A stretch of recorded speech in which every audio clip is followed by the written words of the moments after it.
This is wild jewelweed, also known as touch-me-not. There are two different species of it around here. One is the pale touch-me-not. It has pale yellow flowers. Everything else looks the same. It's used the same as this one. This is spotted touch-me-not, which it has orange flowers, and you can see spots on the flowers as well.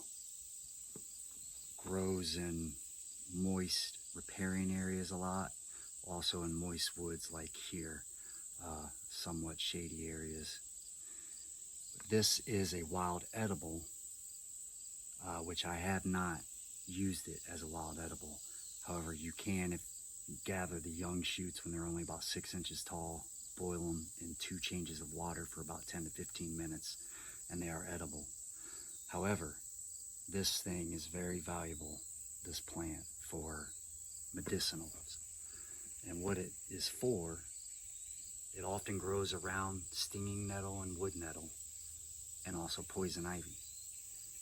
And also insect bites and stings. I've used them for all of those on my family and friends and myself. And out of all of the medicinal plants that I've dabbled into, this one works. This works. So they say the whole plant works, the leaves, the stems. However, for me personally, the stems are the best. They contain the most juices in them, and that's what you want. So you crush these fat stems up and get the juices out of them. So if you get into poison ivy or stinging nettles or an insect bite, you crush these stems up and apply it to the affected area. But it has to be soon after the fact. If you wait too long, it's not going to be as effective. If you wait even longer, it might not work at all. However, soon after you come in contact or have been bitten or stung, and then you apply this, it will work.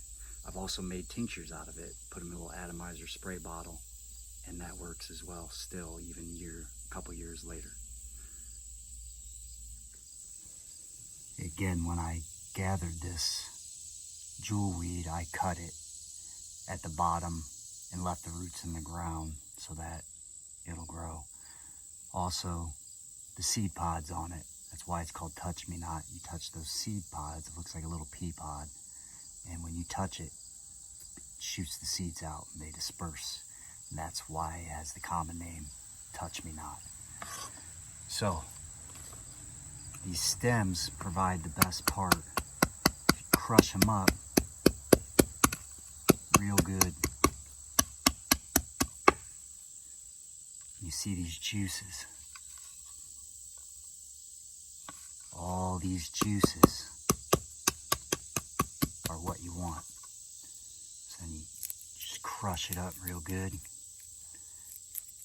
and you can apply that juice to the affected area. There's a mosquito bite right there. You rub those juices in real good, and soon after contact with whatever, an insect bite, and once you do that, it starts to work, and it'll alleviate the pain and the swelling a lot sooner than you would expect. So, if you have a rock, you can just use a rock and crush it up. Or you can use your hands and just break it up. And again, the leaves are okay to use as well. Just crush it up real good and mash it into somewhat like a poultice. And then all those juices that are in your hand, rub them on the affected area.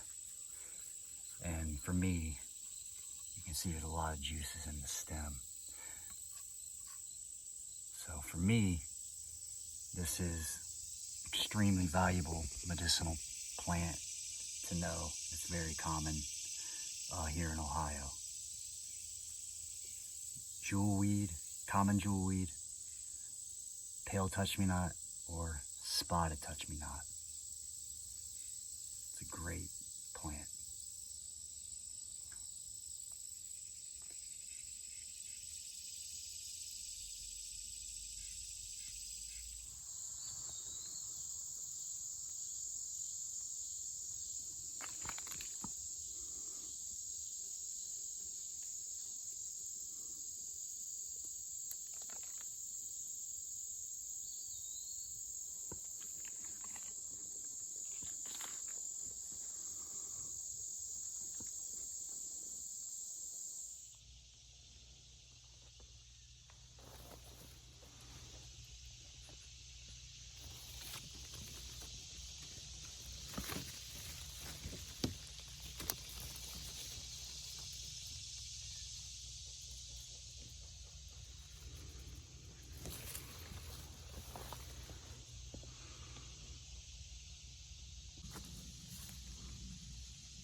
Okay, so this is 24 hours later.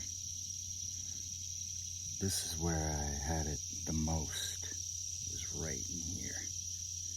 Where you can see this little cut, probably from me whacking the nettles against me.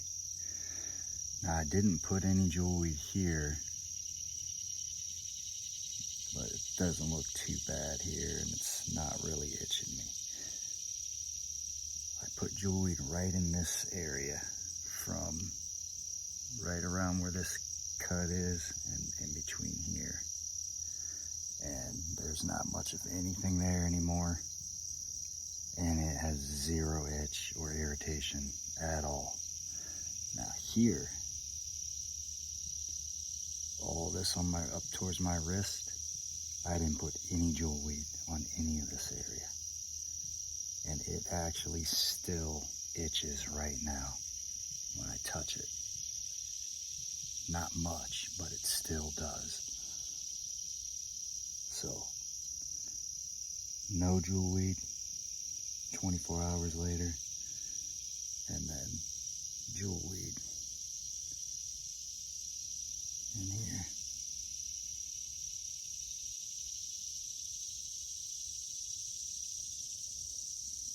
So it does work.